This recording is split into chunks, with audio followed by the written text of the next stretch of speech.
Olá! Estamos de volta com as Cunhãs, o seu podcast de política do Brasil e do Ceará, além de outras cositas más. Eu sou Camila Fernandes e, como sempre, estou ao lado de outras duas cunhãs jornalistas, a Inês Aparecida. Oi, Inês! Oi, Ebele, oi, Camila, tô toda meiga hoje. Vai, Não, sério, não, Denise. É porque foram dizer que eu fico dizendo doidice, o povo vai chegar. Vou ficar bem séria agora. A Oi, Inês séria. Aham. A professor. gente acredita, né, Bíblia Rebouças? Tudo bem? tudo bem, mulher, não fala que tu tá meiga, não, que eu só lembro do meigalinha. Eu não consigo ouvir essa palavra sem fazer a piada interna, quinta série. Meu povo, que bom estar aqui depois de um dia aperreado. Esse é o momento que a gente relaxa. Eu, pelo menos, descontraio, né? Minha cabeça fica mais relaxada. Então, ótimo estar aqui de novo. Um beijo para todos os curumins e cunhazetes que estão nos ouvindo. Beijo e bora nessa. É para isso mesmo, para descontrair, para pensar coisa séria, para pensar no futuro, para pensar, né, em tudo que a gente se junta, é bom demais. E vamos falar de Brasil, de futuro, né, com o Cramunhão, enfim, inelegível, pelo menos por enquanto, afinal tem recurso, essas coisas, mas inelegível. Como é que vai ficar a extrema-direita nas próximas eleições? Quem vai herdar o espólio bolsonarista?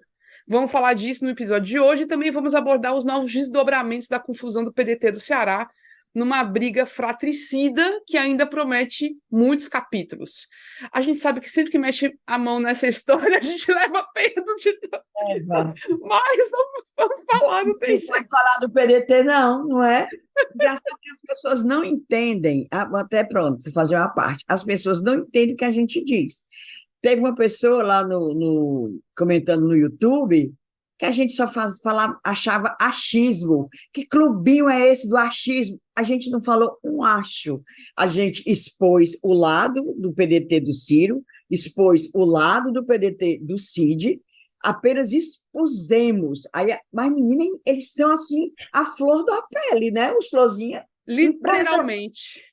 Olha, e eu, assim, eu faço é agradecer pela audiência, assim, obrigado, o pessoal tá escutando, né? Achando ruim, mas escutando. Então, obrigado. Porque se eu achar ruim, eu acordo no osso, É. né? Mas é isso, a gente não tem como Faz evitar parte. esse tema, porque o PDT é muito relevante aqui no Ceará, na política nacional, mas sobretudo no Ceará, e a gente não vai evitar esse tema, não, minha gente. Então, assim, é importante. Então, seguiremos no PDT também. Aí, antes de começar, vamos falar, né? Vamos ao recadinho do financiamento. As Cunhãs é um projeto jornalístico independente, fazemos nós três, com o apoio de Cunhazetes e Curumins, que estão junto com a gente faz tempo já, e a gente agradece demais, demais. Muito obrigada pelo apoio. Se você também quiser se tornar um apoiador ou uma apoiadora, a gente deixa aqui o convite, tá? Tem 3 formas de apoiar o projeto As Cunhãs, né, em termos financeiros, tá? Primeiro, pode ser pelo site apoia.se/ascunhaspodcast, então tem esse site. Tem também pelo Pix, você pode mandar pela chave ascunhaspodcast@gmail.com ou então pelo aplicativo Orelo, que se você escutar a gente por lá, você pode nos apoiar pelo Orelo, que é uma plataforma de podcasts bem bacana. Você pode nos apoiar com qualquer valor, tá? Mas a partir dos R$ 10 por mês, recebe um episódio extra exclusivo e ainda participa da gravação que a gente faz pelo Zoom. Então é online, é legal. Os ouvintes participam, a gente tem um momento de troca de conversas, é muito gostoso. E o próximo já está bem pertinho. Geralmente a gente faz ou no bem finzinho do mês ou no comecinho. Então vai ser agora por essa semana, tá? Então fica o convite para você. E lógico, se você nos apoia muito, nos seguindo nas redes sociais, no Instagram, no Twitter, no YouTube, indo lá no seu tocador de podcast, bota lá o sininho para sempre estar escutando os episódios novos, tá bom? Então segue a gente, compartilha, né? Se você gostou do episódio, vai lá, comenta, tá bom? É isso. A gente agradece demais todo o apoio sempre, tá bom? Obrigada mesmo. Agora sim, bora começar. Então, julgamento mais esperado dos últimos tempos, esse julgamento do Cramunhão, que foi realizado pelo TSE, né, o Tribunal Superior Eleitoral, por cargas d'água da vida. Estamos gravando o episódio na quinta-feira, dia 29, ainda antes do término total do julgamento, mas se houver alguma novidade, a gente atualiza, tá? Então, boto ali aquela emenda no episódio, tá? Mas já deu para, assim, ao que tudo indica, e a gente vai estar na terça-feira, né, com o episódio no ar, Cramunhão inelegível, o que vai ser do bolsonarismo daqui para frente, né? Sem o seu principal nome, seu principal político que se estabeleceu nos últimos anos como figura central, populista e tal, mas que aí levou quase metade dos votos do país na eleição passada à presidência da República, né? Como todo mundo está sabendo, deu tudo certo. No fim, o TSE decidiu tornar o Bolsonaro inelegível por 8 anos mesmo, com os votos finais ali de Carmen Lúcia e do Alexandre de Moraes, o nosso Xandão. Então, o conteúdo do episódio está valendo, só não trouxemos, claro, os detalhes maravilhosos dos votos, né? Especialmente do Xandão, com aqueles momentos de mentira, mentira, mentira, bem como decidir desopilar. A gente não trouxe esses detalhes, né, ao longo desse episódio, mas vocês ouviram, né? Cunhazeste Curumim, tudo acompanhou ali na hora, né? Na hora exata. E bora comemorar, a gente merece, merece. Bolsonaro está inelegível.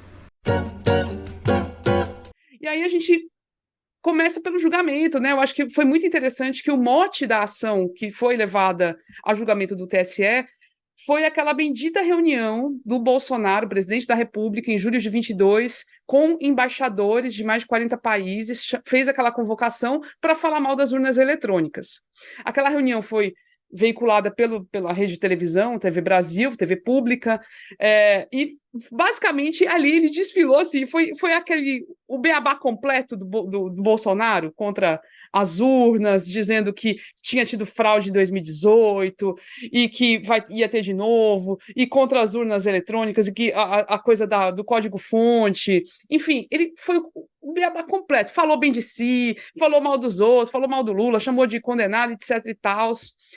Então, assim, eu achei que foi interessante isso, e teve, lógico, foi um julgamento super, mega, ultra midiático, né? Os ministros do Supremo, do TSE, né, do Tribunal Superior Eleitoral, utilizaram bastante a mídia para suas argumentações, a partir do voto do relator do processo, Benedito Gonçalves, que teve mais de 400 páginas, e ele falou por mais de 3 horas, na terça-feira. Na quinta-feira, o ministro que apresentou divergência, Raul Araújo, nosso conhecido aqui no Ceará, também apresentou um voto enorme, foram 2 horas quase de voto, enorme, e os outros também falando bastante. Quais foram as impressões de vocês sobre essa votação? Só para a gente trazer um começo aqui. Quem começa? Tu, Emily? Pode começar, Inês. Primeiro, eu quero só dizer aqui que eu acho um porre, eu acho assim um exercício de vaidade, de pessoal. Eu não quero dizer uma palavra, porque senão corta a gente aqui do YouTube. Eu acho ridículo aquelas horas e horas que aqueles ministros ficam relatando um voto. Captura, mas é mania de todos eles. A Ebre, que já cobriu tribunais, né? Eu que já trabalhei em tribunal, a gente vê que aquilo ali é só para mostrar sapiência, só para vaidade, menina, aquilo é uma coisa saco, e rola. Teve um que estava fazendo o voto dele, que ninguém sabia o que é que o homem estava dizendo, se era a favor, se era contra, que coisa porre, Ave Maria, acho um saco. Você é o ministro, pronto, o que é que você acha? Ministra Inês Aparecida, o que é que você acha? Acho que ele é inelegível, pronto. Aquela conversa. Vamos botar a Inês para virar ministra. Bora. Não demora meia hora uma reunião daquela. Que teve 3 dias para resolver um fuxico daquele. E com muitas suspensões, né? Quando você achava que ia engatar. Não, quinta-feira vai sair o resultado. Quinta-feira, diário de novo. Desculpa a palavra, é uma visagem. Deus me livre. Não queria dizer não, né? Mas coisa saco. Pronto. Mas assim, estamos vendo, né, pelo menos o início da derrocada. Aliás, é um segundo capítulo da derrocada do Bolsonaro, né? A primeira foi aquela derrota, por mais que tenha sido muito apertadinha em relação à votação do Lula, mas foi o início, o pontapé da derrocada, e agora com essa inelegibilidade a gente tem um novo capítulo. Para mim, ainda é muito pouco. É um começo, né? Ele se tornar inelegível, perder os direitos políticos, pelo menos aí até 2030, mas a gente espera que outros crimes, né, que tenham sido cometidos durante a gestão dele venham a ser punidos. E a gente falar do resultado disso e dos significados disso para 2026, para o futuro do bolsonarismo, para o futuro da extrema-direita e da própria direita mais moderada, para começo de conversa, né, gente? É muito cedo ainda. O que a gente vai fazer aqui são algumas projeções. A gente ouviu um especialista para comentar um pouco isso, é até interessante, mas a gente já tem elementos para discutir o futuro primeiro do bolsonarismo, né? Em 2018, primeira eleição do Bolsonaro, o clima era de um movimento antipolítica muito forte. A gente vinha daquele rescaldo das jornadas de junho, as pessoas num sentimento contra a política tradicional muito forte. O Bolsonaro vem impeachment da Dilma, né, Evelyn, que eu acho que impeachment mais da do que as Dilma. jornadas foi aquele momento também de explosão antipolítica, anti-PT, né, que teve. 2013, tudo começou mesmo assim, aflorou em 2013. Aquelas com a Paulo, motivado por aumento de passagem, né? Mas não, a gente já Isso, sabe as que é tudo jornadas de junho, junho de 2013, né? Acho que foi é. o ponto de partida mesmo dessa onda. E aí você teve Lava Jato, você teve impeachment da Dilma, então havia um sentimento antipolítico tradicional muito forte. Agora não. Ah, a extrema-direita, a direita ainda está em alta? Tá, basta você ver as bancadas dos partidos. O PL tem uma bancada gigantesca, se não me engano, a maior na Câmara dos Deputados. O Bolsonaro perdeu com a eleição, com uma votação, uma diferença de votos muito pequena. Então, o que a gente pode dizer é que a extrema-direita está diante de um impasse, né? Mas ainda está em alta. E aí a inelegibilidade do Bolsonaro, o que é que vai significar? Né? A gente vai ter um arrefecimento desses extremismos, ele fora de cena, isso, né? Além da derrota, ele está fora de cena das urnas e tudo mais. O que é que vai significar? A gente tende a voltar para uma moderação maior, de repente uma centro-direita ou a manutenção da esquerda. Eu acho, né, e aí eu vou para o eu acho mesmo, a sensação que eu tenho é de que o momento dos extremos acabou em 2022. Eu tendo a crer que com esse cenário que se desenha, Bolsonaro fora das urnas, os nomes que estão sendo colocados, né, o Tarcísio lá, governador de São Paulo, o Zema, governador de Minas Gerais, você tem a Michelle aí que está sendo colocada como um possível nome para 2026, mas eu creio que a tendência, e o que se vê, inclusive, de discussões de bastidores, é que vai se aproveitar essa saída de cena do Bolsonaro para uma nova configuração dessas forças de direita. É assim que eu penso. A gente pode até chamar daqui a pouco o professor Marcelo Alves, mas se vocês quiserem comentar alguma coisa em relação a isso. Não, só dizer que o presidente da Câmara, Arthur Lira, alagoano, metido com negócio de kit robótico, né? Mas deixa para lá. Ele disse que em 2026 a direita vai ter um candidato forte, fortíssimo, aglutinador, porque agora o pessoal que é de direita, as pessoas, a população, resolveu assumir que é de direita. Se antes não tinha coragem, agora assumiu. Isso ele dizendo, né? Que é no mínimo 30% das pessoas, do eleitor, é de direita, e vai ter um nome fortíssimo de direita. Tomara que não seja ele. O fato é, assim, as pesquisas que apuram essa posição da população, né, em termos de direita e esquerda, realmente demonstram que uma parcela importante da população se identifica com a direita. Isso é um fato, realmente. E isso não vai diminuir. Como fala a Inês, o bolsonarismo... o Bolsonaro saiu do poder, perdeu, mas o bolsonarismo segue, né? Continua. Agora, tem que ver se realmente vai diminuir essa sanha golpista, esse extremismo, esse discurso de ódio. Esse é um aspecto que tem que ser visto mesmo, né? E de fato, tem essa...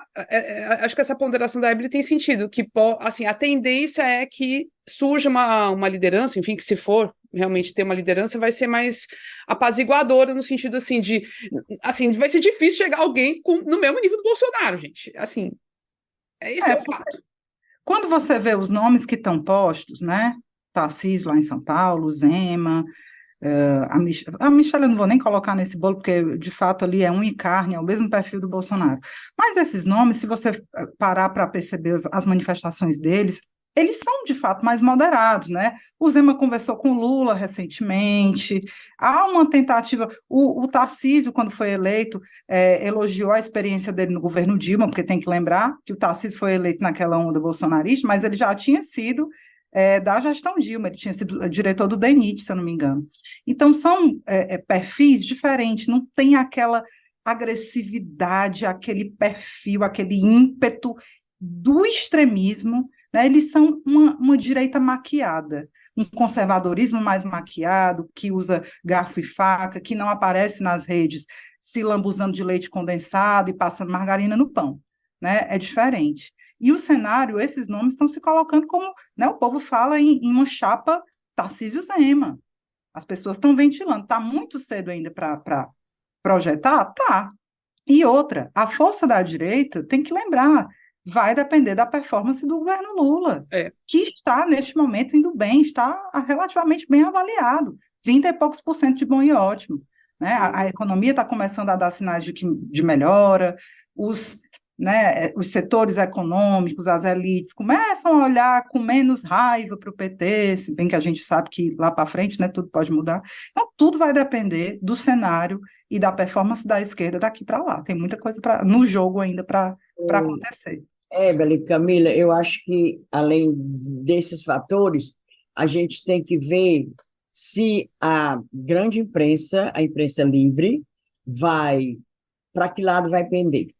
Porque a gente sabe o que é que houve a partir de 2013 com a imprensa, aquela imprensa tradicional, né? Era lascando. Eu me lembro aquela coisa que o Jornal Nacional botava, era um cano, assim, um cano estragado. Da Lava Jato, né? Era da Lava Jato, certo? Então, vai depender disso. Vai depender se também a imprensa, essa livre, tradicional, e também as redes sociais, a outra imprensa, vai alimentar cobras, como esse deputado eleito lá de Minas Gerais, um doidinho, Nicolas, se vai alimentar, tu está entendendo? Sim. Agora recente, é deputado federal de Goiás, que disse que negros, africanos, brasileiros são burros, né? Está entendendo? E ficam alimentando. E, inclusive, é uma luta que eu tenho, uma luta inglória, de pedir para o pessoal progressista não fique replicando isso. Está entendendo? Enquanto ficar replicando, é pior. Aí eu tenho medo disso, que volte toda aquela onda de endeusar, que a gente pense como a gente pensou, repetindo, que o Bolsonaro não ia ser nada, e foi, que era apenas um doidinho que aparecia, uma pessoa querendo aparecer em programas de classe B, C, D e tal. E tá aí o que foi que a gente viu. Também a gente tem que ficar de olho nisso, tá entendendo? Nesse movimento, tanto da imprensa tradicional como dessa imprensa alternativa. Se bem que a imprensa alternativa da direita também vai perder força, porque não está alimentada com dinheiro. Não, está descapitalizada. Ainda tem grana rolando, mas nem se compara. Mas não se compara porque era grana oficial. A gente sabe quantos milhões, milhares, milhões saíram dos cofres públicos para alimentar esse pessoal. E não Mas, só Inês, dos você cofres falou públicos. muito bem mesmo. Eu acho que, não, só queria pontuar isso, reforçar essa fala da Inês, porque realmente a gente às vezes subestima o impacto que assim, ficar compartilhando para falar mal, olha o chupetinha, olha só que engraçado, que burro, que não sei o quê, tarará, tarará. Na verdade, o cara faz isso para realmente aparecer. E é isso que ele quer. Ele vai se estabelecendo como alguém que incomoda a esquerda, pronto, isso é suficiente para ele. Então, isso vale aqui no Ceará também, Caneca, etc. Tem que tomar cuidado, Giroquina, eles querem surfar nisso. Assim, ter atenção, não exagerar nessa coisa de ficar dando muita visibilidade para esses caras. A Inês falou perfeitamente, perfeitamente. Porque nem todo mundo sabe, mas o algoritmo das redes sociais, né, esse motor que faz as notícias circularem, não querem saber se você está falando bem ou está falando mal. Quanto mais se fala, mais ele aumenta o alcance dessas figuras e eles conseguem o que eles querem, que é a visibilidade, né? São uns Zé Ninguém, são uns peida azedo, muitas vezes, naqueles 500 e tantos deputados, eles ganham visibilidade sendo infames, né? Que foi a estratégia do Bolsonaro durante 30 anos.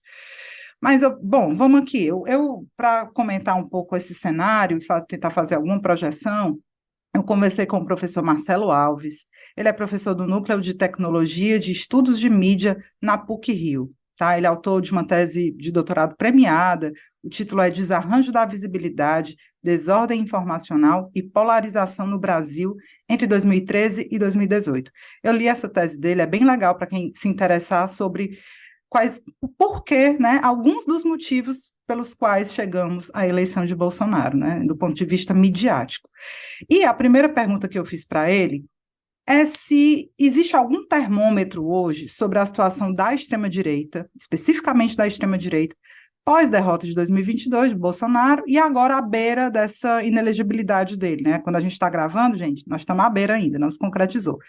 Então, eu quis saber, essas derrotas do Bolsonaro, que é o principal líder, né, dessa extrema-direita, tendem a desmobilizar esses grupos mais extremados, arrefecer um pouco o bolsonarismo, ou, pelo contrário, faz inflamar esse pessoal, né, que se diz injustiçado, que o sistema está se vingando, o sistema é implacável. Eu quis pegar a opinião dele sobre isso. Vamos ouvir o professor Marcelo? Oi, Abeli. Sobre essa primeira pergunta, eu acho que acontecem as duas coisas ao mesmo tempo, mas talvez com forças diferentes. De um lado, grupos que são fechados com Bolsonaro na extrema-direita estão, em alguma medida, dobrando a aposta no discurso, chamando o julgamento, o processo como um tribunal vendido, enfim, comunista, que já tem uma decisão tomada e que está meramente fazendo cenas de julgamento e que já sabem que Bolsonaro vai ser tornado inelegível. Tem um outro grupo, talvez que seja mais ligado ao Tarcísio, talvez mais ligado a centro-direita ou à direita, que começa a ver nesse movimento uma certa oportunidade no lançamento de novos nomes, que é a sua pergunta número 2. Então, assim, de um lado, ele serve para tentar mobilizar a base bolsonarista, que está tentando chamar manifestações de rua, mas de fato tem sido tentativas de mobilização ainda sem força. De outro, ele serve como válvula de escape para um movimento que entende que Bolsonaro ainda tem um capital eleitoral muito forte, mas que é uma opção inviável e que tenta buscar uma forma de capturar esse potencial eleitoral em outras alternativas. Então eu acho que acontece as duas coisas ao mesmo tempo, a saber, nos próximos passos, qual das duas vai prevalecer. Então a força desses dois movimentos ainda é muito incerta. Claramente o presidente do PL está fazendo um movimento ali de captura do potencial eleitoral bolsonarista, mas sem radicalizar o discurso no sentido de comprar inteiramente o lado do Bolsonaro. Pois é, porque o que eles estão querendo fazer no PL é, diante da inelegibilidade do Bolsonaro, que ele seja um bom cabo eleitoral para 2024. Querem que ele seja a liderança, que mobilize, que, né, aumente. O PL quer crescer assim 20% nas eleições do ano que vem. Então, eles estão apostando no cabo eleitoral Bolsonaro. E tem uma apuração da Bela Megali, do Jornal Globo, da semana passada, dizendo que nos bastidores há um certo temor de que, uma vez retirado do processo pelo TSE, ele meio que joga a toalha, ele, Bolsonaro, sabe? Não se empolga para pedir voto para ninguém, porque ele só pensa nele, né? Aí tem esse certo temor aí nos bastidores de que ele não se dedique como cabo eleitoral, que nem quando ele submergiu, quando ele sumiu depois que foi derrotado em 2022. Mas ali a gente sabe que ele sumiu porque estava conspirando, né? Agora é outro cenário. Ele tem esse perfil, né? Ele é covardão e pensa só em si mesmo. Então, para os outros, só se ele tiver alguma vantagem nisso, né? Que ele vai se mexer, vai realmente trabalhar. É diferente de uma coletividade assim que se estabelece em alguns partidos de esquerda que são mais realmente orgânicos, né? É diferente. Eles vão ter que montar isso, né? No PL que não existe. Mas é aquilo. Eu só fico pensando, o cara que perde a capacidade de se tornar elegível, ele já perde poder de cara dentro do partido, né? Já, assim, não pode ser candidato, então já perde o valor dele. Nesse momento, por mais que tenha uma parcela aí da população, de gente que ama o Bolsonaro e tal, defendendo, reclamando do TSE, do tribunal e não sei o quê, a maioria está super calada, você não vê grandes mobilizações, cadê as panelas, cadê o povo lá na frente do tribunal, cadê tudo? Camila, tu não está achando ele próprio, Bolsonaro, meio resignado, meio demais, perdão do termo, meio cagando e andando, não? Eu tô achando ele tão tranquilão. Vocês não estão, não? Ele deu aquela entrevista essa semana também passada para Mônica Bergamo da Folha, e que ele parecia meio assim, tipo, é isso aí, né? É isso aí, não vou me tenho minha desesperar. bala de prata, é isso aí, tá tudo, né? Já tá tudo definido, mas eu tenho minha bala de prata. Aí fica todo mundo pensando, qual é a bala de prata? Qual é a bala É de a prata? Micheque, é? A Não, Micheque? Não, não é a não, Micheque.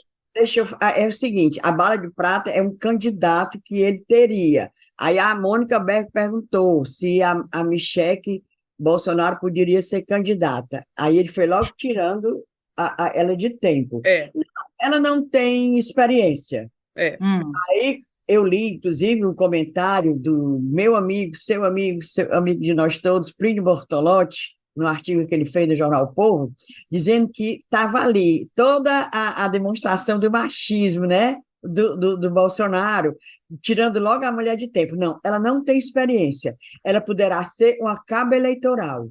Olha aí. Foi, ele tirou a Tirou de Micheque, ele tirou a tempo, vai tirar Micheque. um cheque de tempo. É, Jamais ia ferir os brios dele, machista, se ela fosse a candidata. Acho que é ele nem ia mesmo. votar nela. É mesmo, viu, Inês? E os filhos, não, todo mundo sabe que os filhos dele detestam a Michelle, né? Porque ela É. apronta com eles. Apronta. Eu lembro de uma entrevista não muito antiga, tem pouco tempo, foi esse ano, tem um mês, 2 meses, não sei, do Valdemar, presidente do PL, se derretendo pela Micheque. a Globo Se News, derretendo. Globo News. Pronto, foi essa aí, foi. Ele dizendo que não sabe como aquela mulher aprendeu tanto, né? Ela é muito boa, ela tem um carisma orgânico, uma liderança orgânica, que com certeza seria uma excelente candidata. Olha, o marido dela não quer, não. O marido dela não quer de jeito nenhum. Aí vão brincar, né? Ela pode trocar de marido, não tem problema. Pode. Tu acha que ela não, tu acha que ela pestanejaria, Inês? Trocar de marido? Ou Ah, comédia? cala-te boca, que eu não gosto de falar de mulher. Pronto. Ó, aí para terminar o comentário do professor Marcelo, eu fiz só uma pergunta sobre esse lance de não existir vácuo na política, né? Saindo Bolsonaro, obviamente, alguém ocupa esse lugar dele. E aí eu perguntei quem ele acha, né, dessas figuras que estão postas, né? Já falei aqui, Tarcísio, Zema, Michele, qual ou quais teriam maior potencial de ocupar esse espaço do Bolsonaro numa campanha presidencial? E aí vamos ouvir o que é que ele diz? Bem pé no chão a fala do Marcelo. Bom, sobre essas opções que estão na mesa, na verdade, sim. Primeiro que é muito cedo para dizer, e essas especulações elas só dizem dessa antecipação de novo de um período eleitoral, mas com pouca força em relação ao que foi 4 anos atrás. Mas mostra simplesmente o movimento que tá sendo feito a partir de certas lideranças de direita que tentam capitalizar nesse potencial eleitoral do Bolsonaro ainda em 2026, a gente não sabendo exatamente como que ele chegaria em 2026, tornando-se inelegível.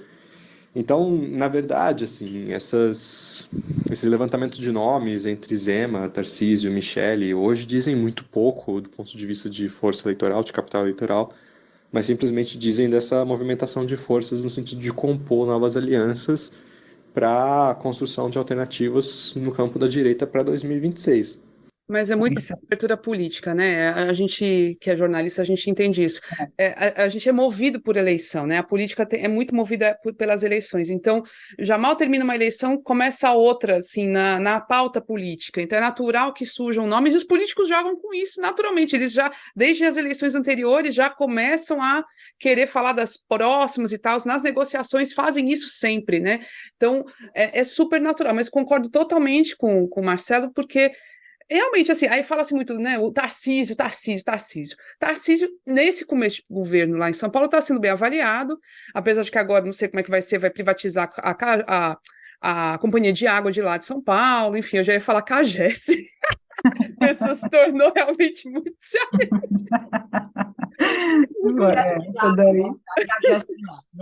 Mas o Tarcísio vai mexer nessas coisas, pode desagradar as pessoas de lá, mas enfim, está sendo paulista, né, totalmente conservador, estão adorando o Tarcísio lá e tal, mas significa muito em termos nacionais? Não significa absolutamente nada. Tanto que a gente viu qual governador de São Paulo sendo eleito presidente nos últimos anos? Alguém diz aí um nome? Quem foi? Jânio Quadros. Nos últimos anos, não, porque eu era criança. Então, Jânio Quadros. Inês Então, Aparecida, é disso que se fala. muitos Assim, anos. força zero, gente. Assim, não é porque governa São Paulo que vai chegar arrasando, Só não. durou Dória 7 meses. né? Achou que ia ser assim e não foi. Então, assim, muita água vai rolar. Agora eu ia jogar uma outra coisa, porque tem o outro lado, que é o lado do PT, que também está indefinido. Lula pode ser candidato à reeleição, mas veio com a conversa desde o começo que não vai ser, né? Que ele só vai ter esse mandato, mas está muito indefinido. Possivelmente, se ele estiver bem de saúde, se as coisas estiverem indo bem, ele pode concorrer à eleição, sim. O Biden está fazendo isso lá nos Estados Unidos, apesar de estar falando umas coisas meio desconexas e tudo, levanta. O Biden confundiu a Ucrânia com o Iraque. Ele não sei se ele tá 100%, né, Inês? Ele tá mais ou menos. Eu não falo mais de ninguém. Menina, esse negócio de que o professor Marcelo disse que é muito cedo e tal, mas tem um cientista político, Davi Franzon, ele disse que o seguinte, que no Brasil, isso, quando acaba a eleição, já começa a se fazer o cálculo para outra coisa natural. Ele é cientista político. Ele disse que já acaba, é um processo assim, contínuo, realmente é um processo contínuo. Né? Quando termina, em 2020, termina a eleição, vixe, quem vai ser o candidato a prefeito em 2024? A gente já fica pensando assim. Mas assim, e não é só, é uma coisa de jornalista realmente, como a Camila disse, mas do próprio ambiente político. Teve uma apuração da Andréa Sadi, da Globo News, que diz que o Centrão defende a aliança Tarcísio-Zema já. O Centrão já tem chapa, meu amor, para disputar com outra chapa que na cabeça dele já está definida, que é Michele Bolsonaro e Tereza Cristina, ex-ministra da Agricultura. Então, eles, né, que é a Bolsominion, a chapa puro sangue dos Bolsominion. A Michele não vai, não. Também acho que desse jeito aí, só se ela se separar mesmo, ou sei lá, né? Aí, Oi, pois não, Inês. Deixa eu dizer aqui, a gente falando nisso, nas prospecções no futuro, as bolas de cristal e todo baralho. O jornal Gazeta do Povo, que é do Paraná, já tem 104 anos esse jornal, mas de 2015 para cá virou porta-voz da extrema-direita. As matérias que a gente fica irritado, ficava lendo na época da campanha, mas ele é do Paraná, esse jornal Gazeta do Povo, é semanal. Ele fez olha aí, fez uma enquete, fez assim, tipo uma enquete, né? Pesquisa não. E olha o resultado. 40% das pessoas ouvidas lá desse jornal querem que... Sim, essa enquete, as pessoas se pronunciaram, 6.900 leitores do jornal Gazeta. 40% prefere Tarcísio Freitas, candidato da direita. Segundo lugar, vem Cramunhão, 34%. Ele, na época da pesquisa, que foi maio, abril, ele não estava inelegível. Então, mas o Tarcísio já estava na frente dele. Cramunhão, 34%. Zema, 20%. E 4% a Michele. Mas foi jogado no jornal, também como candidato Ronaldo Salgado. Ronaldo Salgado. Ronaldo, um cheiro para você, nosso amigo jornalista, professor. Desculpa, Ronaldo, é porque eles ficam automaticamente, adoro tanto o Ronaldo que Ronaldo Caiado, não sei se lembra, acho tão fraca. Ronaldo Caiado, menina. É porque ele é governador, governador. Dos Goiás, né? Goiás. Simone Tebet, também como candidata de direita. Ela estando no governo Lula, é? E o Eduardo Leite, lá do Rio Grande do Sul, também do PSDB, eu achei ele tipo chá de bila. Não. Mas tudo aí, viu?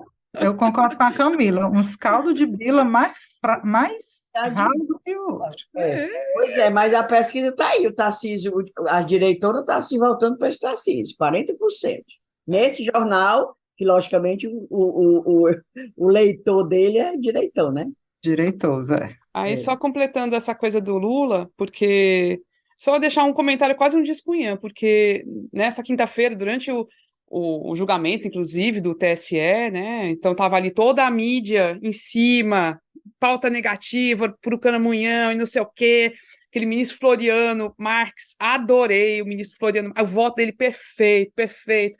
Fez uma metáfora maravilhosa, dizendo, comparando, falando assim, peraí, né? Se uma pessoa bota fogo num prédio, não é porque os bombeiros vão lá, fazem um trabalho incrível, impedem que o prédio pegue fogo, que essa pessoa não cometeu um crime. Achei essa metáfora, essa comparação maravilhosa, porque ele estava ali argumentando que o Bolsonaro cometeu um crime, mesmo que não tenha sido bem sucedido nas urnas. Então foi muito correto, e o Raul Araújo, não, porque ele minimizou isso. Mas, enfim. Aí o Lula, numa entrevista para a Rádio Gaúcha, foi falar de Venezuela e defendendo a democracia venezuelana, gente.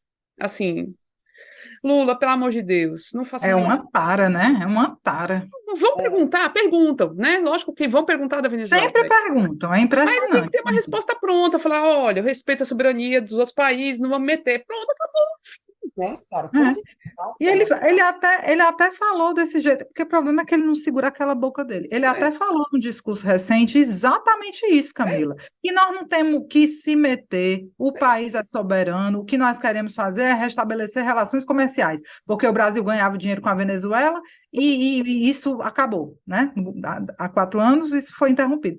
Tá aí, o discurso é tão simples, para quem não ficar falar só isso aí mesmo. Mas gente, tem que falar o discurso. aí gosta de ser desgastado. Pronto, vamos para o local agora, que é essa questão do PDT, que eu acho que vale a pena, né? Teve atualização. Então, a gente trouxe no episódio passado já antecipamos um pouco para vocês o que está acontecendo. Então, tem duas alas do PDT cearense que estão aí brigando pelo poder, né? Pela direção estadual, e tudo tem a ver com o apoio ao governo do Estado, ao governo Eumano e, no fim, ao governo Lula também, né? Então, uma parte do PDT quer ser contra o PT aqui no Ceará e que é a parte, né, o PDT cirista. E tem o PDT do B, né, Inês, que é o PDT do Cid Gomes, que quer apoiar o Eumano de Freitas e quer apoiar o Lula. E já está apoiando na prática, né?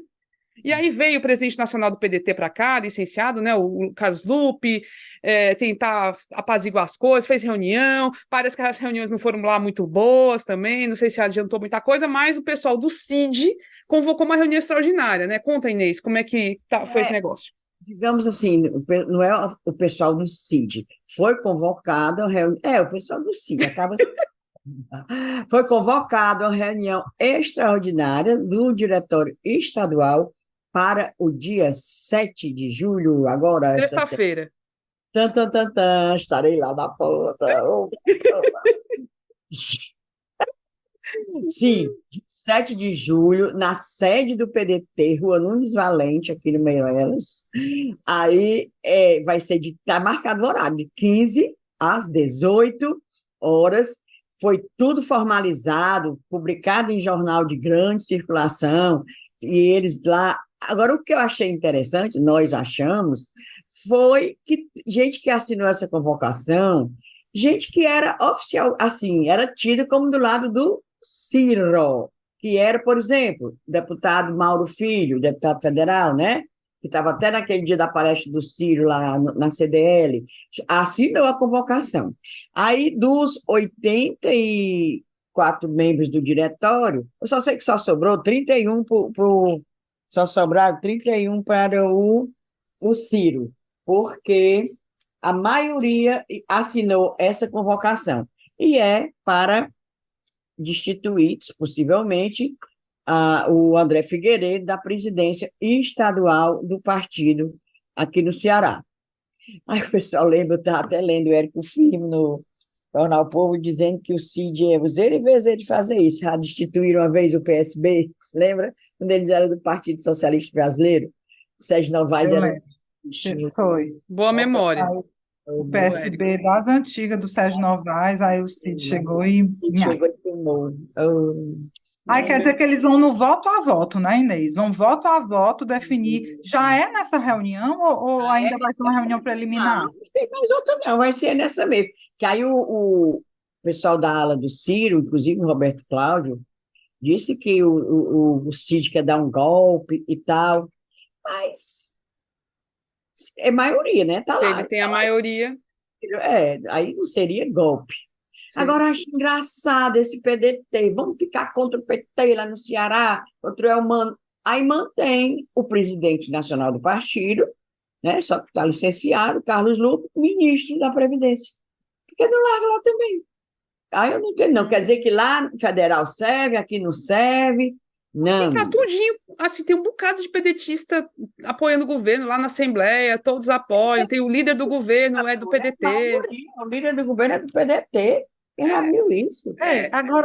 Agora, o que eu achei curioso foi o Carlos Lupe dizendo, em meio a essa confusão, ele dizendo, não, eu vou conversar com o Camilo e com o Elmano. Ele tem que conversar com um pouco do partido dele, né, não?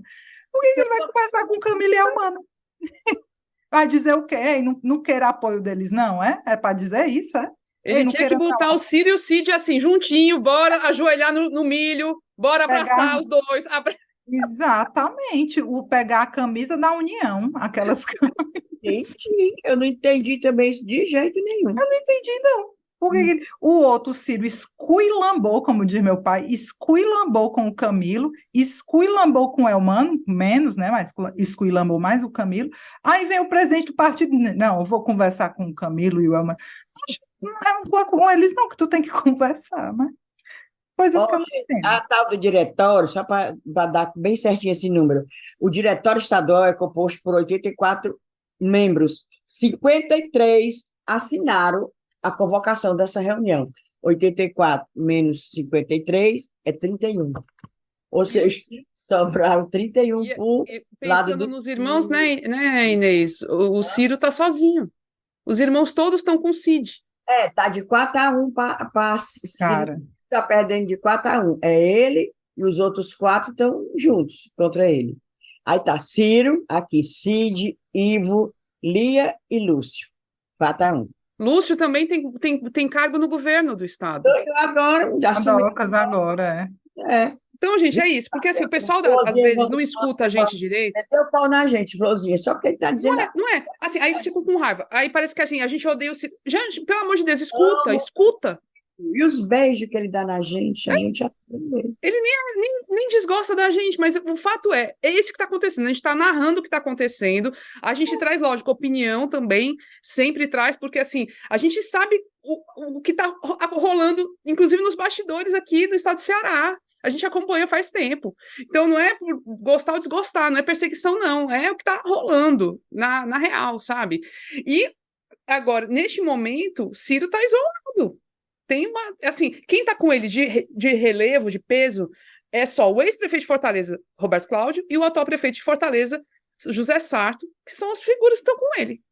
E aí a gente vai ver o que vai acontecer depois, né? E o André Figueiredo, e o André Figueiredo, que é o presidente do partido no estado. Exatamente. Então não tem para onde correr, não. Tá difícil. Não tem para onde correr, não. Tá difícil. A gente está só mostrando como é que está a situação. Bora ver. Sexta-feira, estarei lá, Nunes Valente 45. Mas olha só, se de fato o Cid, né, passa a comandar o PDT e a organizar o PDT nos municípios para as eleições de 2024, como é que vai ficar a situação de Sarto Nogueira, candidato aí eu quero ver, aí é que o pau vai comer, é sobre isso é isso que me preocupa, assim, entre aspas, né? Porque aí vai começar a discussão sobre a legitimidade do Sarto de ser candidato à reeleição, que de fato tem. O Cid vai dizer que não basta ser prefeito para querer ser candidato à reeleição, que tem que ter uma boa avaliação. Aí vai ser uma confusão dos infernos. O Ciro vai se imputar ainda mais. É por isso que eu digo, o negócio tende a piorar. Não é torcida, não. É a realidade, a situação do PDT, porque choras PT, que sempre foi o partido confuseiro. O PDT agora está dando de 10-0.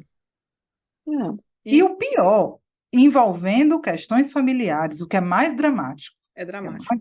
Essa é a parte mais triste da história. E assim, houve em outros momentos rompimento entre eles, mas nunca chegou nesse nível, né? Acho que é o pior momento de todos, que eu me lembro assim, nunca tinha visto uma situação tão pesada. Vamos ver, né? Família é família, depois eles vão se ajeitar, eu acho, mas mas é pesado demais. Gente, seguinte, quando esse episódio estiver no ar, já deve ter ocorrido uma reunião em Brasília do PDT Nacional, que foi convocada depois que Cid Gomes convocou aquela reunião que será sexta-feira. Aí já a gente não sabe mais como é que vai ser. E a gente vai ficar atualizando vocês. A reunião foi ontem, segunda-feira, meio-dia, em Brasília, e vai ver se tem, então, uma conciliação. Vai Carlos Lupe, André Figueiredo, vai Cid, vai todo mundo. Foi convocada no final de semana para vocês verem como a situação do PDT não é brincadeira, viu? É séria, já está preocupando toda a cúpula nacional e a gente vai atualizar vocês.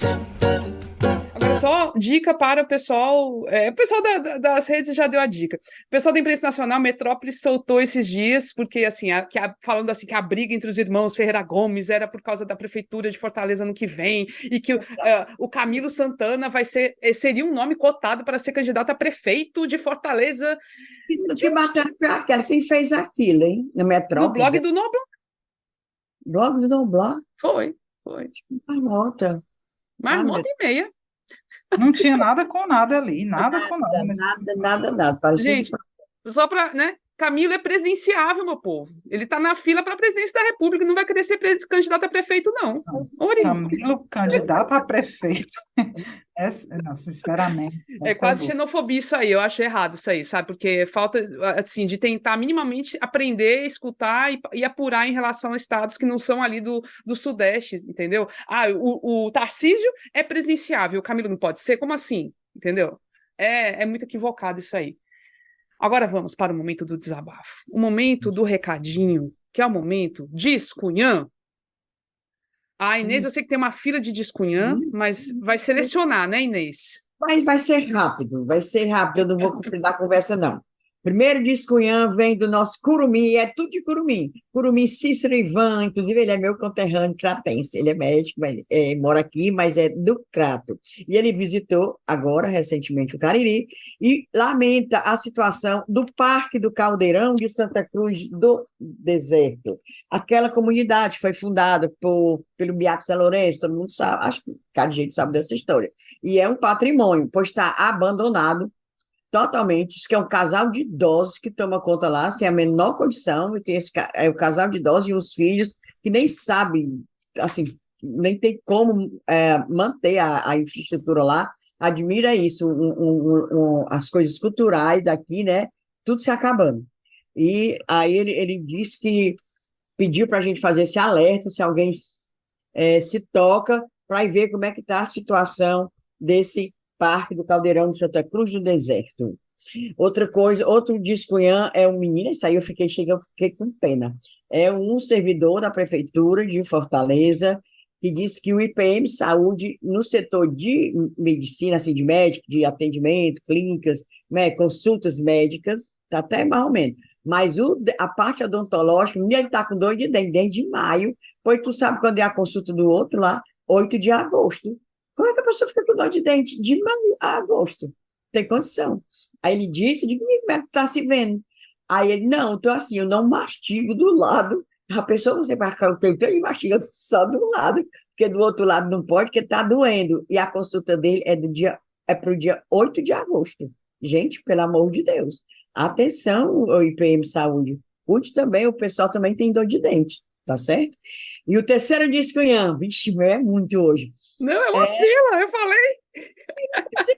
Mais, é porque vão só 3. É o pessoal taxista que vem do interior para pegar cliente, geralmente os clientes de fora, os estrangeiros, no aeroporto de Fortaleza. Não pode. Se, por exemplo, essa pessoa que está me reclamando é do Aracati, é taxista lá, trabalha com. A gente sabe que para aquela zona ali vai muito turista estrangeiro, né? Para lá, Canoa Quebrada, para Aracati todo, até o Icapuí. Então, e ele já tem clientes certos, de todo ano vem, aí não pode parar no aeroporto, de jeito nenhum. Aí fica parando no estacionamento do aeroporto, que a gente sabe quanto é o estacionamento do aeroporto, aquilo é um assalto à mão desarmada, né? O taxista para lá para poder o cliente esperar o cliente. E eles já foram falar com o Detran, foram falar com a Arce, já falaram com um bocado de gente, mas não conseguem nada, só fica na promessa. Já falaram com a Arce, com o Detran e o governo do estado. Aí eles, vamos resolver, vamos resolver, e o tempo passando, é a época que eles ganham mais dinheiro, né? Julho e agosto até dezembro, o segundo semestre todo, por causa dos ventos, o pessoal vem muito fazer kite, essas coisas que dependem de vento, né? E o meu discunhã é esse. É, vê se arranja, vê se encontra uma solução para esse pessoal, cara. A pessoa trabalha, não pode. Por quê? Porque não pode. Tu tá entendendo? Eu acho assim, não É sei não. discriminatório até, né? Eu acho que eles, assim, ter uma proteção ali, uma preferência para os taxistas credenciados do aeroporto é uma coisa. Impedir que outros possam ir lá é meio equivocado mesmo. Pois é, eu É acho isso, bem. achei um absurdo.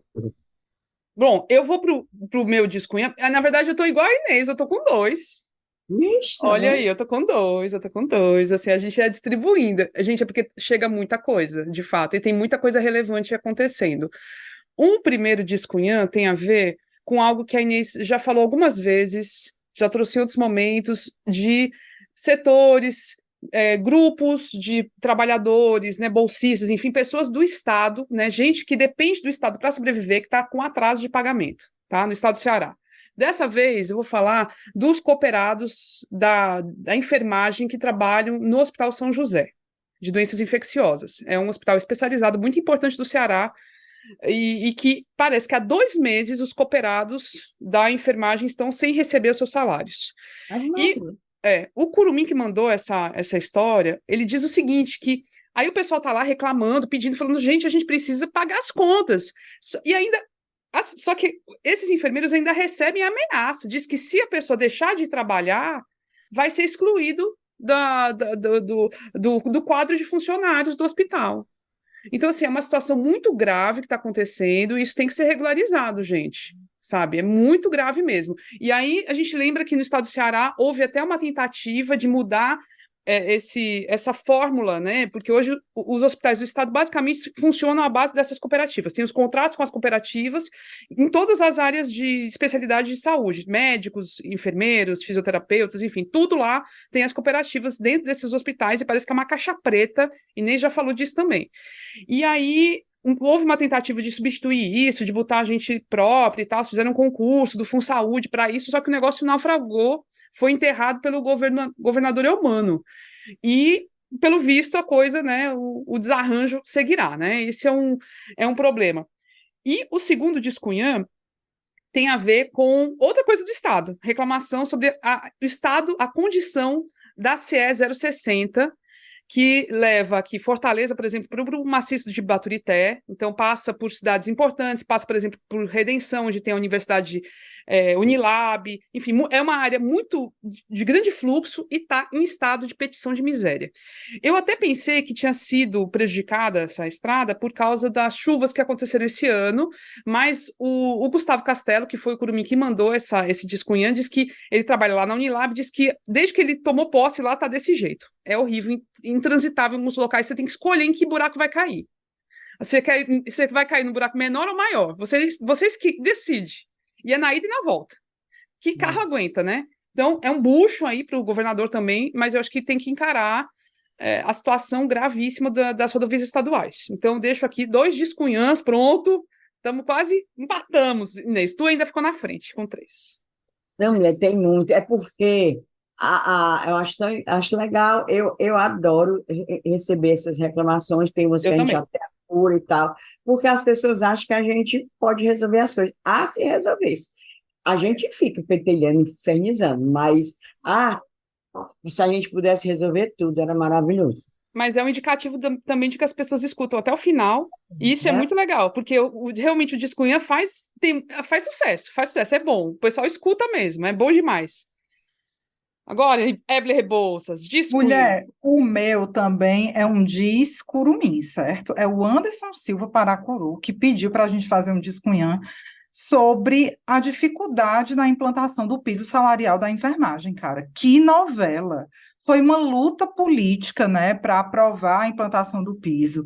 Aí conseguiram lá fazer, garantir a fonte de custeio. Aí o STF começou uma votação quase interminável sobre a aplicação imediata ou não do piso. E, gente, assim, quando o episódio for ao ar, em tese, essa decisão já é para ter saído. Mas, assim, fica só agora um momento de desabafo mesmo, cara, eu lembro da pandemia, no momento, na época da pandemia, né, de tudo que se falava sobre os heróis da pandemia.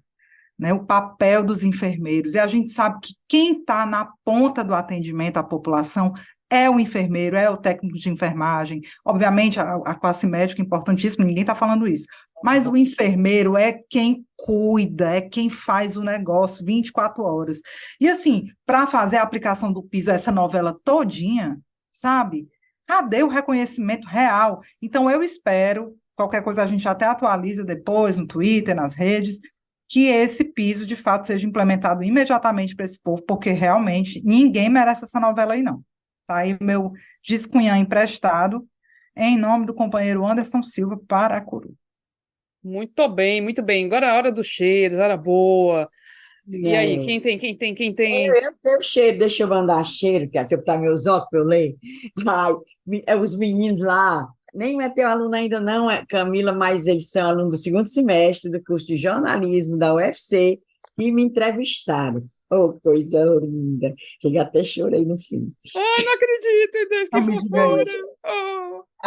Oh. O João Herbert, o Francisco Apoliano, a Sara Raquel, olha que nome lindo, e a Josiane Ponte, que a gente chama Josi. Aí eles entrevistaram para quem tu sabe qual é aquele programa que tem a TV, né? O nome é Entre Fios. E perguntaram tudo, fiquei lá, foi tempo. Aí Com o Robson ainda, é isso? Com o Robson Braga? O professor Robson tirou as fotos, menino, pense. Aí, e na técnica lá dentro das câmeras, o Alencar. E eu ainda ganhei um presente. Eles tinham ouvido eu falar que gosto de beber cachaça, não é? Cachaça. Mulher, Sério mesmo? me deram uma garrafa de cachaça, ainda mais o copo com o meu nome. Coisa mais. Oh, Ai, que chique, maravilhoso. Ai, melhor presente. Ai, Maria, eu amei. Agora os meninos são desenrolados, porque a criatura faz o segundo semestre, tudo entrevistando. Olha aí. Ai, eu digo, mas olha aí. Eu dei umas dicas para eles, perguntei qual foi a dica que eu dei, viu? Pois beijo para eles, bem grandão e abraço. é muito legal, assim, eu adoro meus alunos ali, os que não são ainda, fico só na expectativa, eu pego a turminha no quinto semestre, é um pouquinho mais à frente, mas é bom demais, Ave Maria. E amanhã, quarta-feira, dia 5 de julho, lançamento do livro, o livro Nós, Sobreviventes do Ódio, da jornalista Cristina Serra. Crônicas de um País Devastado. Vale a pena, cada crônica melhor do que a outra. Aí, é amanhã, às 19 horas, amanhã que eu digo, dia 5 de julho, a quarta-feira, no BNB Clube, ali na Santos Dumont. Vamos lá, gente. E a Cristina é uma figura maravilhosa, né? A gente Maravilhosa a demais. Cristina no episódio 100 das Cunhãs. Vai ser Escuta lá, escuta a entrevista, né, se você não ouviu, maravilhoso. deixa o convite aí, episódio 11, não, episódio 11, episódio 100, eu vou lá pegar meu autógrafo, eu quero o autógrafo desse livro, quero demais. E tu, Rebouças, tem Eu tenho um tem cheiro, um beijos? alô. Manda. Tenho. É só um humilde. O meu é bem humilde, que é só um, né? A Inês aí, né? Como é que fala do rosário? Debulhou um rosário de cheiro, Olhei o Rosário de lágrimas, foi de cheiro aqui. mas o meu é institucional também, porque eu acho tão legal quando eu estou fazendo alguma apuração profissional, aí o povo fala: Oi, Ebeli, eu adoro as cunhãs. Já aconteceu várias vezes, e essa semana passada aconteceu de novo, fazendo uma matéria sobre a biblioteca da UFC, procurei a servidora Aline, lá da biblioteca, e ela disse toda feliz, assim, que honra falar com você, eu adoro as cunhãs. Ai, que massa! Aí anotei esse alô para dar aqui para ela. E tem vários colegas da universidade, viu, assim, da galera, gestores, uma galera que curte muito a gente, então um beijo para todo mundo. Vou deixar também cheiros para as minhas colegas de curso, professoras, aniversariantes dos últimos dias. Vou deixar cheiro para a professora Rosane Nunes, para a professora Nayana Rodrigues e para a professora, não, ainda é professora, mas é colega de vida, de jornalismo mesmo, que é a Adriana Martins, jornalista. 3 aniversariantes, mulherada aí arrasando. E é bom demais, estamos juntas, né, nessa luta aí. E assim, é bom a gente estar nesse percurso da vida para isso, né? Para a gente ir construindo esses laços com essas pessoas maravilhosas e é sorte demais cruzar com elas na vida. Então, um cheiro. É isso. Bora encerrar esse episódio de hoje. Oba! Eita, Bora! nós! Torcendo para ficar a outra sexta-feira, dia 7. Eu gosto de confusão. Ela querendo comemorar a ineligibilidade do Cramunhão. Quer ver a confusão dos Ferreira Gomes. Eu tinha até botado no roteiro. Se fossem tucanos, a gente ia falar que ia ser pena para todo lado. Pena Mas para como todo eles não lado. são, já foram, né? São ex-tucanos. Vai ser Agora o é quê, gente? pétalas, pétalas, pétalas Florzinhas, para todo lado. As florzinhas. As flores vão tudo. vão ficar tudo sem pé.